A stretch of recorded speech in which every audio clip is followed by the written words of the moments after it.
بسم اللہ الرحمن الرحیم۔ السلام علیکم دوستو۔ لاسٹ مومنٹ عمران سیریز کی قسط نمبر 4 میں آپ سب دوستوں کو خوش آمدید۔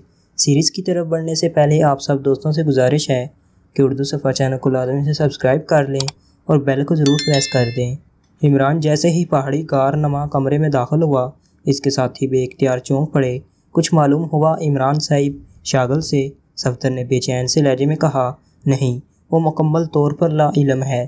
میں نے سوچا تھا کہ شاید اسے وہاں کی ویکینسی کا علم ہو، اس طرح میں کوئی چکر چلا سکوں، لیکن اسے واقعی کچھ نہیں معلوم تھا۔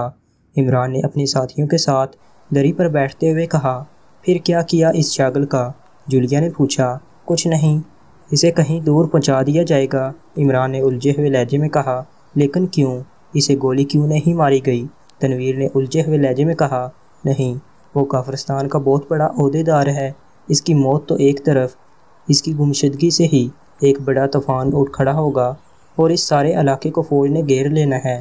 اس کے بعد یہاں تحریک آزادی کے کارکن بہرحال ختم ہو جائیں گے، عمران نے جواب دیا۔ لیکن جس نے اس پر فائر کیا تھا، اس کے بارے میں تو شاگل کو علم ہے، وہ تو عذاب میں پڑ جائے گا، جولیا نے ہونٹ چباتے ہوئے کہا۔ اسے اور اس کے ساتھیوں کو اس علاقے سے دور کسی اور علاقے میں بھجوا دیا گیا ہے اور اب شاگل انہیں ٹریس نہیں کر سکے گا، عمران نے جواب دیتے ہوئے کہا۔ اور سب خاموش ہو گئے، کیونکہ وہ جانتے تھے کہ عمران کے کہنے پر ہی شاگل کو زندہ چھوڑ دیا گیا ہوگا، کیونکہ شاگل کے بارے میں عمران کا ہمیشہ یہی نظریہ رہا تھا کہ اسے زندہ رہنا چاہیے، کیونکہ ایک تو وہ احمق ہے، دوسرا اس کے نظریات اور کام کرنے کے انداز سے عمران اچھی طرح واقف تھا۔ جبکہ اس کی جگہ کوئی نیا آدمی آئے گا تو اسے سمجھنے میں وقت لگ سکتا تھا۔ شاگل کی گرفتاری کی اطلاع کامران نے عمران کو دی تھی اور پھر عمران اس کے ساتھ چلا گیا تھا۔ میرا خیال ہے عمران صاحب کہ ہمیں واپس پاکشیا چلے جانا چاہیے، صفدر نے کہا۔ وہاں جا کر مرنے سے بہتر ہے کہ یہیں خودکشی کر لی جائے، تنویر نے منہ بناتے ہوئے کہا۔ میرا خیال ہے کہ ہمیں چیف سے بات کرنی چاہیے، ان حالات میں مشن مکمل کرنے کا کوئی سکوپ نظر نہیں آ رہا، جولیا نے کہا۔ ہاں، یہ زیادہ بہتر ہے، شاید چیف 2-4 جن بھجوا دے گا جو ہمیں آسانی سے پلاسن کی چوٹی پر پہنچا کر اڈا تباہ کر دے گا، عمران نے کہا۔ تو سب بے اختیار ہنس پڑے۔ عمران صاحب، اس بار واقعی ہم بند گلی میں پھنس گئے ہیں، کوئی صورت ہی سمجھ میں نہیں آ رہی، کیپٹن شکیل نے کہا۔ اچھا، کمال ہے، میں تو اس لیے مطمئن تھا کہ چلو کیپٹن شکیل سوچ کے سمندر میں غوطہ زنی سے کوئی نہ کوئی موتی ضرور ڈھونڈ ہی نکالے گا، لیکن تم نے بھی ناکامی کا اعلان کر دیا، عمران نے کہا۔ تو کیپٹن شکیل نے ہلکی سی ہنسی ہنس کر رہ گیا۔ واقعی کوئی بات سمجھ میں نہیں آ رہی، کیپٹن شکیل نے کہا۔ صفدر، جا کر باہر سے کامران کے کسی آدمی کو بلا لاؤ، عمران نے یک لخت سنجیدہ ہوتے ہوئے کہا۔ تو صفدر سر ہلاتا ہوا اٹھا اور اس غار نما کمرے سے باہر نکل گیا۔ چند لمحوں بعد وہ واپس آیا تو اس کے ساتھ ایک آدمی تھا۔ کامران صاحب آ رہے ہیں، اس لیے میں انہیں ساتھ لے آیا ہوں، صفدر نے کہا۔ شاگل کو آپ کے حکم پر یہاں سے کافی دور ایک گاؤں میں پہنچا دیا گیا ہے، اسے ہوش آ جائے گا تو خود ہی وہ کسی نزدیکی آبادی تک پہنچ جائے گا، کامران نے سلام کر کے مسکراتے ہوئے کہا۔ اس کے زخم کی کیا پوزیشن ہے؟ عمران نے کہا۔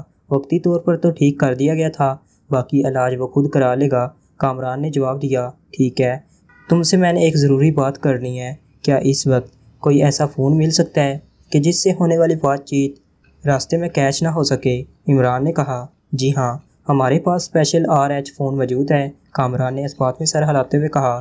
گڈ شو، وہ فون لے آؤ، عمران نے کہا۔ تو کامران سر ہلاتا ہوا اٹھا اور تیز تیز قدم اٹھاتا غار سے باہر چلا گیا۔ کہاں فون کرنا چاہتے ہو؟ کیا چیف کو؟ جولیا نے کہا۔ چیف کو فون کر کے میں نے کیا لینا ہے؟ وہ تو مشن مکمل ہو بھی جائے تب بھی چیک دیتے ہوئے اس طرح لیت لولال کرتا ہے کہ وہ خراج دے رہا ہو، اور ابھی تو مشن مکمل نہیں ہوا، اب تو اس نے بات ہی نہیں سننی، عمران نے منہ بناتے ہوئے کہا۔ تو پھر کہاں فون کرو گے؟ جولیا نے حیران ہو کر کہا۔ پلاسن کے اڈے پر، عمران نے جواب دیا۔ تو سب بے اختیار اچھل پڑے۔ کیا مطلب؟ کیا وہاں فون ہے؟ جولیا نے یقین نہ آنے والے لہجے میں کہا۔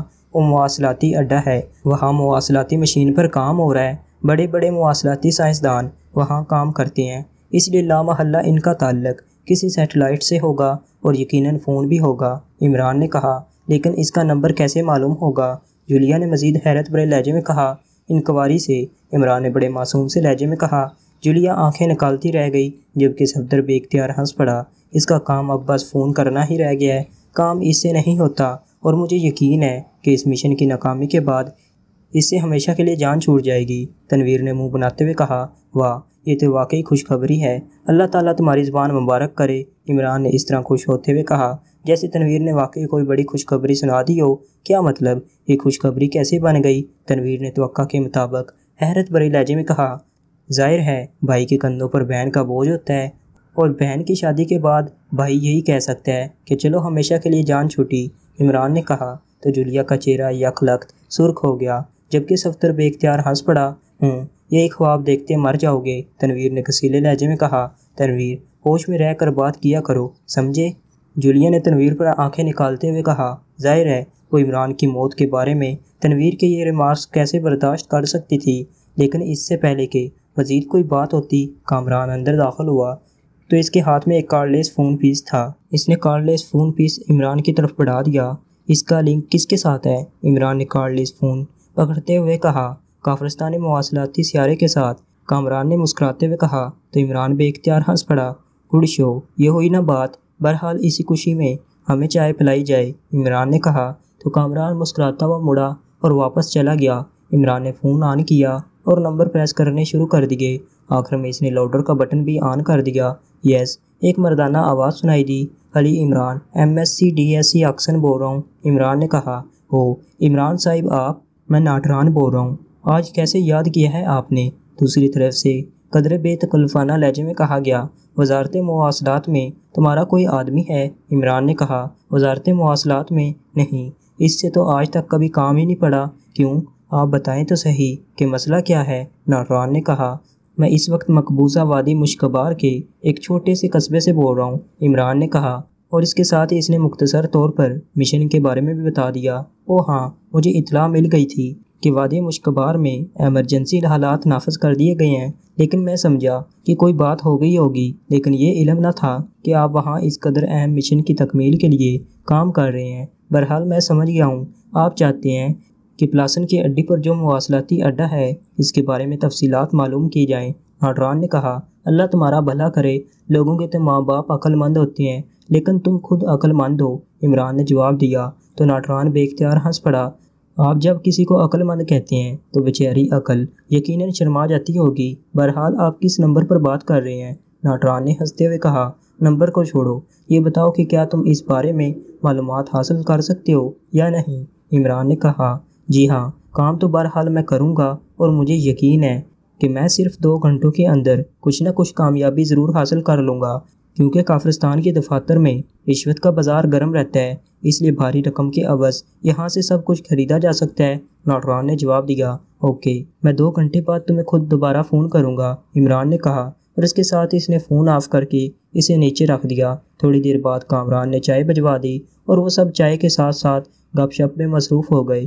تھوڑی دیر بعد کامران اندر آیا۔ عمران صاحب، اس سارے علاقے کو فوج نے گھیر لیا ہے اور وہ یہاں اس انداز میں چیکنگ کر رہے ہیں جیسے انہیں آپ کی تلاش ہو، کامران نے کہا تو عمران کے ساتھ ساتھ باقی ساتھی بھی بے اختیار چونک پڑے۔ پھر عمران نے سنجیدہ لہجے میں کہا، ارے نہیں عمران صاحب، پریشان ہونے کی ضرورت نہیں ہے، وہ اس سارے پہاڑی علاقے کو بھی کھود ڈالیں تب بھی وہ آپ تک نہیں پہنچ سکتے، میں تو صرف آپ کو اطلاع دے رہا ہوں، کامران نے کہا۔ دیکھ لو، ایسا نہ ہو کہ وہ اچانک ہمارے سروں پر آ جائیں، عمران نے کہا۔ ایسی کوئی بات نہیں، آپ نے خود یہاں سے باہر جا کر دیکھ لیا ہے، آپ بتائیں کہ کیا وہ یہاں پہنچ سکتے ہیں، کامران نے کہا۔ پھر بھی تمہیں محتاط رہنا ہوگا، عمران نے کہا۔ آپ بے فکر رہیں جناب، اس سے پہلے بھی ہزاروں بار چیکنگ ہو چکی ہے، اللہ تعالیٰ ہماری حفاظت کرنے والا ہے، کامران نے اعتماد بھرے لہجے میں کہا تو عمران نے سر ہلا دیا اور پھر کامران کچھ دیر بیٹھ کر واپس چلا گیا۔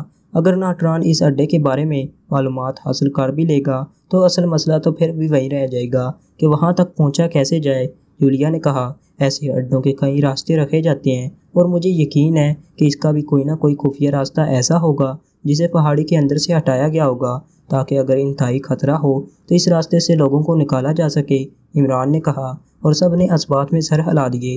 اور پھر 2-3 گھنٹوں کے بعد عمران نے ایک بار پھر فون پیس اٹھایا اور ناٹران کے نمبر پریس کرنے شروع کر دیے۔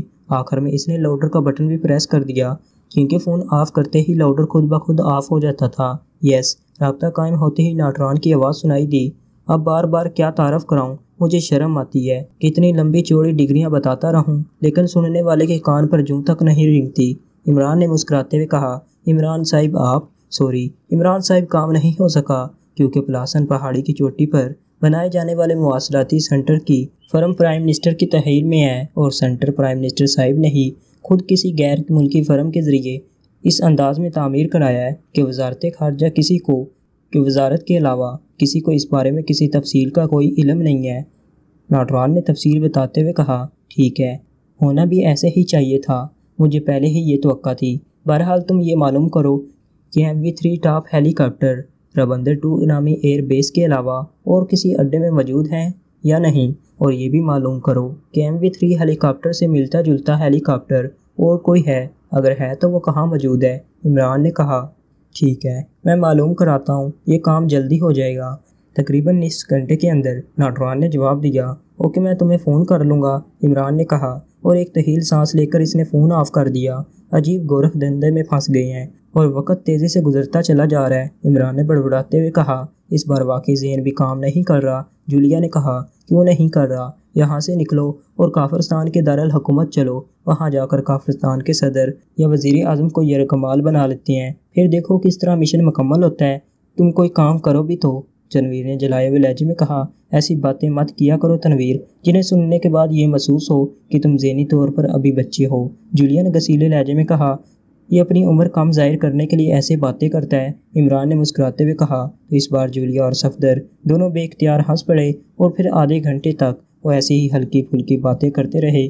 اس کے بعد عمران نے ایک بار پھر فون فیس اٹھایا اور اس پر نمبر پریس کرنے شروع کر دیے۔ آخر میں اس نے لوڈر کا بٹن بھی پریس کر دیا تو دوسری طرف سے گھنٹی بجنے کی آواز سنائی دی۔ یس، ناٹوان نے اپنی عادت کے مطابق کہا، بچپن میں ایک فلم دیکھی تھی، مسٹر نو، لیکن مسٹر یس آج تک نہیں دیکھ سکا، وجہ بتا سکتی ہو؟ عمران نے کہا۔ تو دوسری طرف سے ناٹوان بے اختیار ہنس پڑا۔ عمران صاحب، میں نے معلومات حاصل کر لی ہیں، MV3 ہیلی کاپٹر بہت تھوڑی تعداد میں ہیں اور وہ صرف رابندر 2 ایئر بیس میں ہیں، اور وہاں بھی انہیں نہ صرف گراؤنڈ کر دیا گیا ہے بلکہ انہیں کیموفلاج بھی کر دیا گیا ہے، اور اس کے علاوہ اس پورے اڈے کو بھی ریڈ الرٹ کر دیا گیا ہے اور وہاں شاید آپ کا ہی انتظار کیا جا رہا ہے۔ بہرحال ماہرین کے مطابق MV3 ہیلی کاپٹر کی اصل میں اس کے اندر شدید ترین سردی سے تحفظ کا نظام ہے، اور دوسری بات یہ کہ یہ ہیلی کاپٹر 20,000 فٹ کی بلندی تک بھی آسانی سے پرواز کر سکتا ہے۔ اس جیسی خصوصیات رکھنے والا ایک اور ہیلی کاپٹر بھی ہے، MV3 ہیلی کاپٹر روسیا کی ایجاد ہے، جبکہ دوسرا ہیلی کاپٹر جس کا کوڈ نام وائٹ سٹارم یا WS ہے، وہ ایکریمیا کی ایجاد ہے اور اس کا ہی ساختہ ہے، لیکن صرف ایک واضح فرق ہے کہ اس کی پرواز MV3 ہیلی کاپٹر سے تقریباً 5,000 فٹ کم ہے، یعنی یہ 15-16 ہزار فٹ کی بلندی تک ہی پرواز کر سکتا ہے۔ البتہ اس کے اندر سردی سے تحفظ کا نظام MV3 سے کہیں زیادہ کامیاب ہے، اور WS کا ہی ایک ہیلی کاپٹر کافرستان کے شمال مشرقی پہاڑی علاقے کازگو کے ایئر فورس اڈے پر موجود ہے۔ دوسری طرف سے ناٹوان نے پوری تفصیل بتاتے ہوئے کہا، 15-16 ہزار فٹ کی پرواز عام ہے یا انتہائی ہے؟ عمران نے چونک کر کہا، میرے خیال میں عمران صاحب یہ نان رسک پرواز ہے دونوں ہیلی کاپٹروں کی، ناٹوان نے جواب دیا۔ لیکن کازگو کی پہاڑیاں تو مقبوضہ وادی مشکبار سے بہت فاصلے پر موجود ہیں، میرا مطلب ہے کہ پورا کافرستان پار کرنا پڑتا ہے، اور اگر وہاں سے یہ ہیلی کاپٹر اڑا بھی لیا جائے تب بھی وہ یہاں تک پہنچنے سے پہلے ہی ہٹ کر دیا جائے گا، اور پھر اسے لامحالہ راستے میں فیول لینے کے لیے بھی لینڈ کرنا پڑے گا، عمران نے کہا۔ اگر آپ چاہیں تو ایک کام ہو سکتا ہے، ناٹوان نے کہا۔ کیا؟ عمران نے پوچھا۔ یہ ہیلی کاپٹر وہاں سے اڑا کر اسے کافرستان کے ہمسایہ ملک قاسام لے جایا جا سکتا ہے، اور پھر وہاں سے لمبا چکر کاٹ کر اسے کافرستان میں اور بہادرستان سے اسے وادی مشکبار میں لے جایا جا سکتا ہے، ناٹوان نے کہا۔ نہیں، اتنا وقت ہی نہیں ہے، اور دوسری بات یہ کہ اس میں 2 ممالک بھی ملوث ہو جائیں گے، اور کافرستان کو بھی ظاہر ہے اس کی اطلاع ضرور مل جائے گی، عمران نے کہا۔ ہاں، یہ بات تو ہے، پھر آپ جیسے حکم کریں، دوسری طرف سے ناٹوان نے کہا۔ فی الحال تو یہی کہا جا سکتا ہے کہ تم ہمارے حق میں دعا کرو، اللہ حافظ، عمران نے کہا اور فون آف کر دیا۔ اب کیا ہوگا؟ جولیا نے ہونٹ چباتے ہوئے کہا۔ وہی ہوگا جو اللہ کو منظور ہوگا، کیونکہ مدعی میرا مطلب ہے، تنویر کچھ برا چاہے تب بھی کچھ نہیں ہوگا، عمران نے مسکراتے ہوئے کہا۔ آج تمہیں شاید احساس ہو رہا ہے کہ ناکامی کی کیا معنی ہوتی ہیں، تنویر نے بڑے طنزیہ لہجے میں کہا۔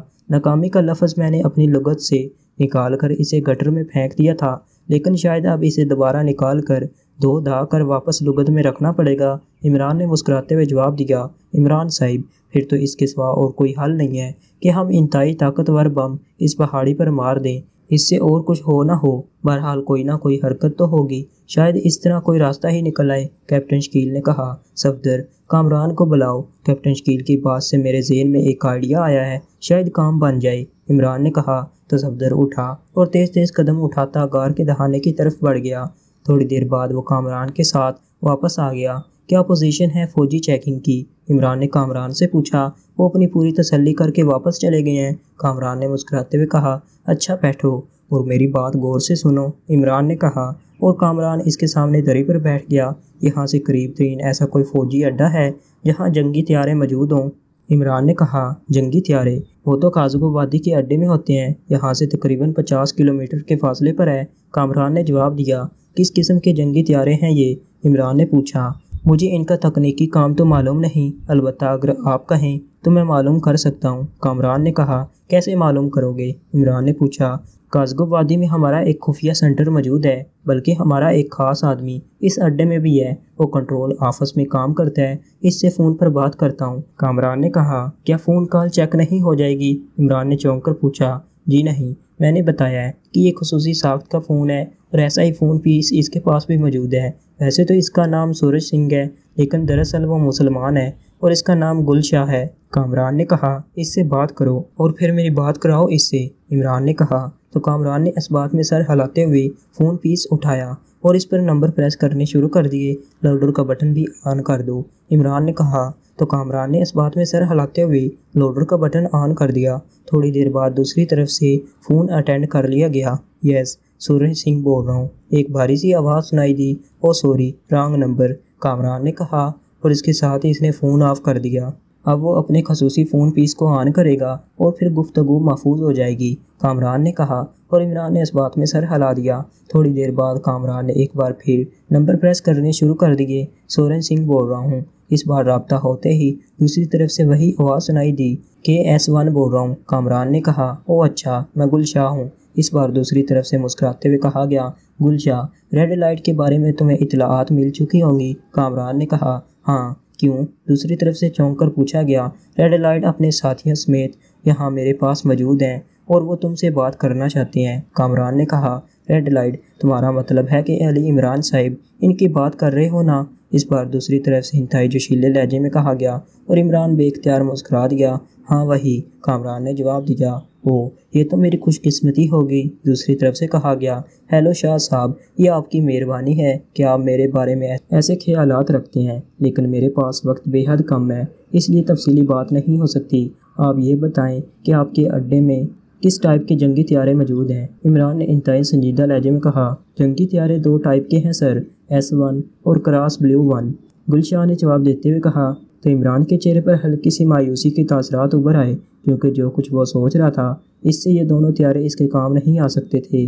بس یہی 2 ٹائپ کے طیارے ہیں یا کوئی اور طیارہ یا ہیلی کاپٹر موجود ہے؟ عمران نے پوچھا۔ ایک نیا طیارہ ماؤنٹین ہاک بھی ہے، اسے آزمائشی پرواز کے لیے یہاں لایا گیا ہے، دوسری طرف سے کہا گیا۔ تو عمران بے اختیار اچھل پڑا، اس کے چہرے پر یک لگ انتہائی جوش کے تاثرات ابھر آئے۔ ماؤنٹین ہاک کس نمبر کا ہے؟ عمران نے بے چین سے لہجے میں پوچھا۔ XV-11 جناب، دوسری طرف سے کہا گیا۔ او ویری گڈ، کیا وہ چالو حالت میں ہے؟ عمران نے کہا۔ یس سر، لیکن ابھی اسے پرواز کی اجازت نہیں ملی، اس لیے ابھی پرواز چیک نہیں کی گئی، گل شاہ نے جواب دیتے ہوئے کہا۔ سنو گل شاہ، کیا تم اس طیارے کو پائلٹ کر لو گے؟ عمران نے کہا۔ نہیں جناب، میرے پاس پائلٹ ٹریننگ نہیں ہے، گل شاہ نے جواب دیا۔ اگر ہم اس طیارے کو حاصل کرنا چاہیں تو کیا کریں؟ عمران نے کہا۔ سر، طیارے میں تو ابھی تک فیول بھی نہیں بھرا گیا، البتہ آپ کہیں تو فیول کرایا جا سکتا ہے، لیکن ظاہر ہے جناب کہ طیارہ تو ایئرپورٹ سے ہی اڑ سکتا ہے، لیکن یہاں تو انتہائی سخت انتظامات ہیں، گل شاہ نے جواب دیتے ہوئے کہا۔ کتنے آدمی ہیں اس اڈے پر؟ عمران نے پوچھا۔ آدمیوں سے آپ کی مراد سیکیورٹی سے یا کل تعداد؟ گل شاہ نے کہا۔ کل تعداد، عمران نے کہا۔ 60-70 افراد تو ہوں گے، البتہ سیکیورٹی کی تعداد 20 کے قریب ہے، گل شاہ نے جواب دیا۔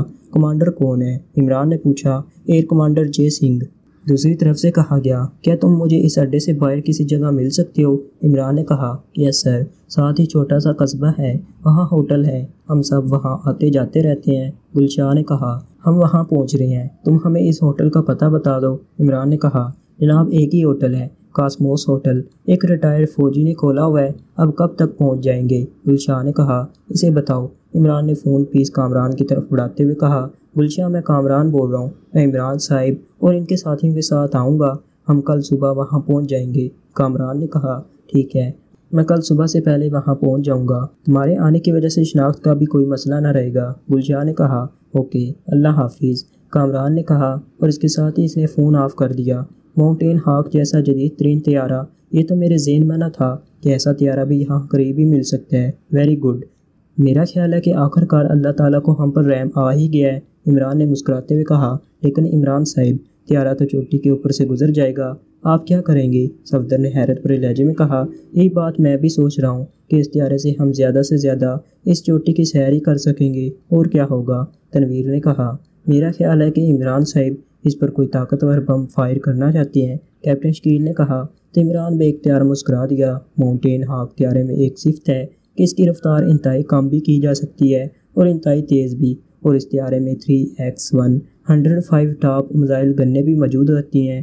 یہ اس قدر طاقتور ہوتی ہیں کہ ایک چھوٹی پہاڑی کو تباہ کیا جا سکتا ہے۔ چنانچہ اب آخری چارہ کار کے طور پر ہم پہلے اس چوٹی پر سے گزرتے ہوئے اس پر میزائل فائر کریں گے، پورا میگزین۔ اس سے یہ ہوگا کہ چوٹی پر موجود تمام برف پگھل کر اور پانی بن کر نیچے بہہ جائے گا، پھر ہم واپس آ کر پیراشوٹ کے ذریعے اس چوٹی پر چھلانگیں لگا دیں گے، اور اس کے بعد جو ہوگا دیکھا جائے گا، ایک بار ہم وہاں پہنچ تو جائیں۔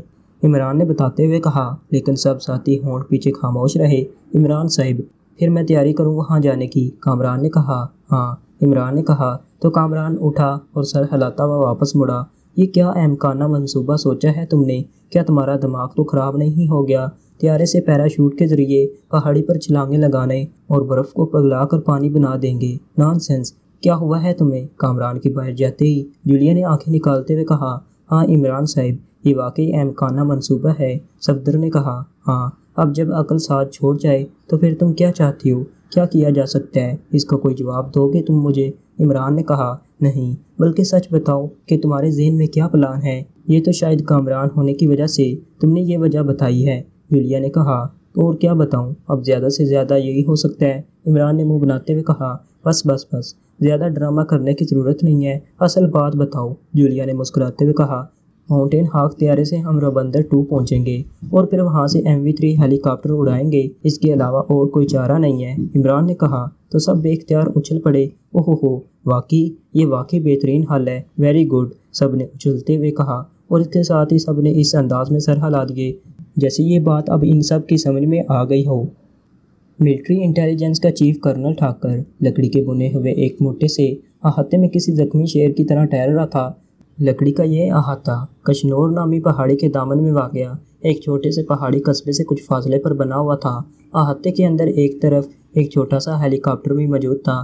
کرنل ٹھاکر کو چنالی میں ہی اطلاع مل چکی تھی کہ اس کے نائب کو ایک چیک پوسٹ پر ہلاک کر دیا گیا ہے، اور ملٹری انٹیلیجنس کے ہیلی کاپٹر کو اڑا کر پلاسن کی طرف لے جانے والے پاکشاہی ایجنٹ تھے۔ وہ اس نے سیکرٹ سروس کے چیف شاگل کو اس بارے میں خود ہی اطلاع دی تھی، لیکن پھر شاگل نے اس سے کوئی رابطہ نہ کیا تھا۔ البتہ بعد میں اس کے آدمیوں نے اسے مکمل رپورٹ دی تھی کہ پاکشاہی ایجنٹوں نے پلاسن میں ایئر فورس میزائل اڈہ تباہ کر دیا تھا، اور اس کے بعد ملٹری انٹیلیجنس کا ہیلی کاپٹر بھی ساگن سے کافی فاصلے پر ایک پہاڑی سے ٹکرا کر تباہ ہو گیا تھا۔ اور کرنل ٹھاکر کو یہ اطلاع بھی مل گئی تھی کہ پاکشاہی ایجنٹ ساگن نامی قصبے کے قریب کسی جگہ چھپے ہوئے ہیں، جس پر اس نے شاگل سے دوبارہ رابطہ کیا تو اسے پتہ چلا کہ شاگل ساگن سے تقریباً 20 کلومیٹر دور ایک پہاڑی سڑک پر زخمی حالت میں پڑا ہوا پایا گیا ہے، اور اس کے سینے میں گولی لگی ہوئی تھی، لیکن اس زخم سے باقاعدہ گولی نکال لی گئی تھی، بلکہ اس پر انتہائی ماہرانہ انداز میں بینڈیج بھی کی گئی تھی۔ شاگل ہوش میں آنے کے بعد فوراً کسی قریبی قصبے میں پہنچا، اور پھر وہاں سے اس نے صدر صاحب کو تمام صورتحال بتائی، جس پر وہاں موجود ایک فوجی چھاؤنی کے افسروں کو شاگل کا علاج کرنے کا حکم دیا گیا، اور شاگل کو اس چھاؤنی میں لے جایا گیا، اور پھر وہاں اس کا باقاعدہ علاج کیا گیا، اور ابھی تک شاگل اس فوجی چھاؤنی میں موجود ہے، جبکہ کافرستان سے سیکرٹ سروس کی ٹیم جو شاگل کے ساتھ پلاسن پہنچی تھی وہ میزائل اڈے کی تباہی کے ساتھ ہی ہلاک ہو گئی تھی۔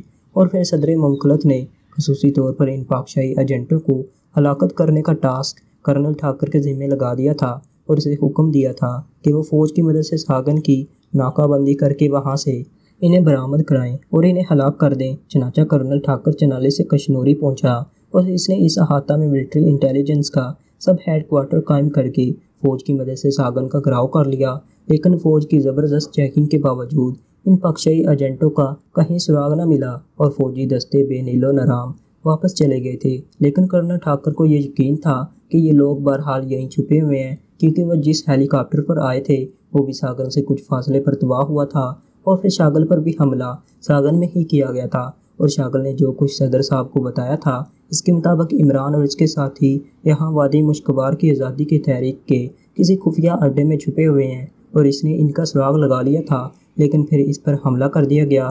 اس سے بھی کرنل ٹھاکر کے شعبہ کو تقویت ملی تھی۔ گو اس اڈے کو ٹریس نہ کیا گیا تھا، لیکن کرنل ٹھاکر نے نہ صرف اپنی تنظیم کے خاص افراد کو مختلف جگہوں پر معلومات حاصل کرنے کے لیے بھجوایا تھا، بلکہ اس نے یہاں مخصوص مواصلاتی نظام بھی قائم کر دیا تھا تاکہ اگر کوئی ٹرانسمیٹر یا فون کال ہو تو اسے بھی چیک کیا جا سکے۔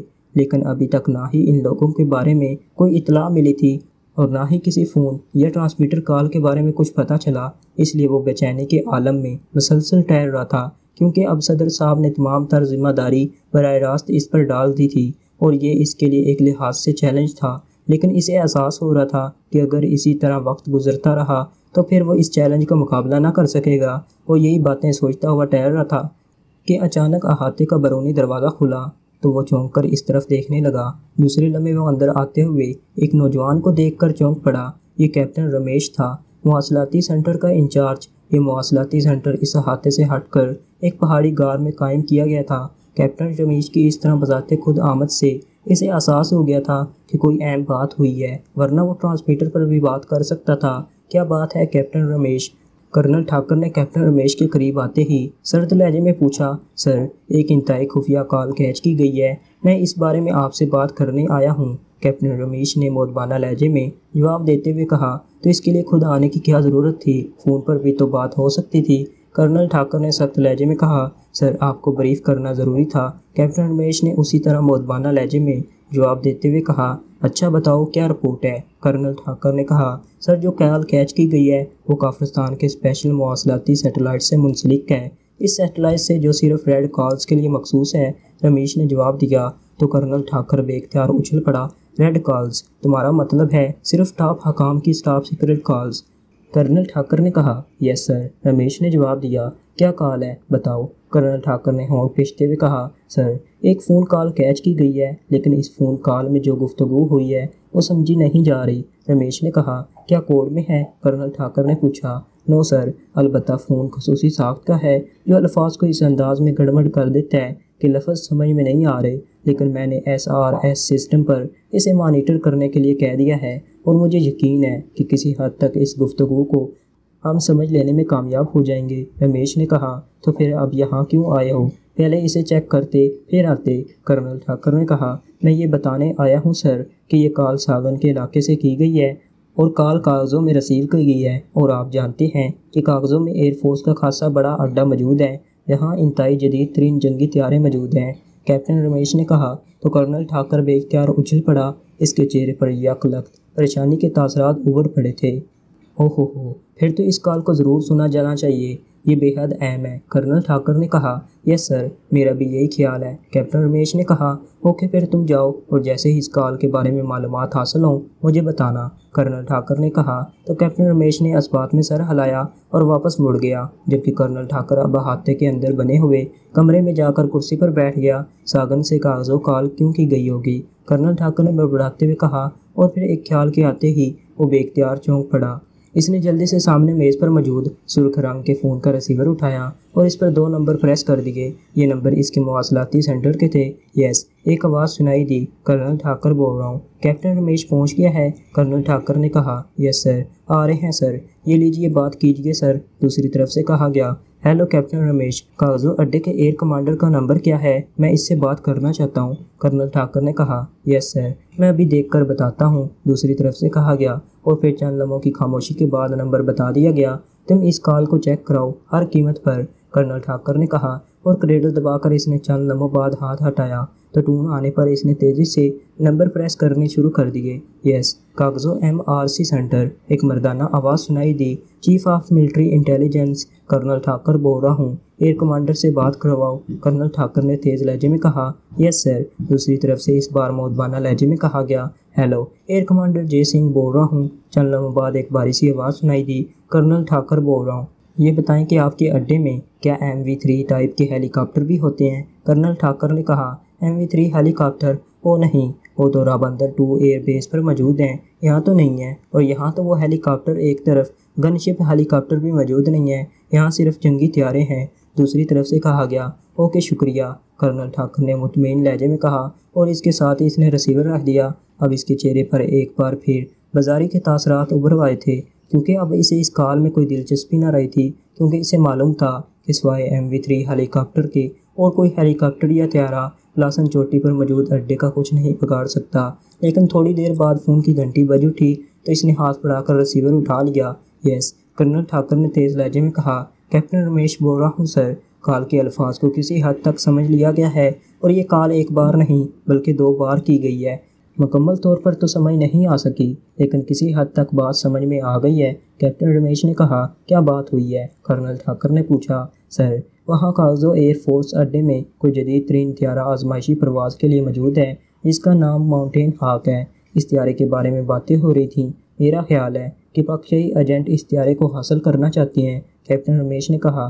او نہیں، تم غلط سمجھے ہو، وہ طیارہ حاصل کر کے کیا کریں گے؟ طیارے کی مدد سے وہ اپنا مشن مکمل نہیں کر سکتے، کرنل ٹھاکر نے منہ بناتے ہوئے کہا۔ سر، یہ بھی تو ہو سکتا ہے کہ وہ اس جدید ترین طیارے کو کسی طرح اپنے مشن میں استعمال کر سکتے ہوں، اور اگر نہ بھی کر سکتے ہوں تو ہمارے لیے یہ اہم موقع ہے کہ ہم کاغذوں اڈے کو گھیر لیں اور یہ لوگ جیسے ہی وہاں پہنچیں انہیں ہلاک کر دیں، کیپٹن رمیش نے کہا۔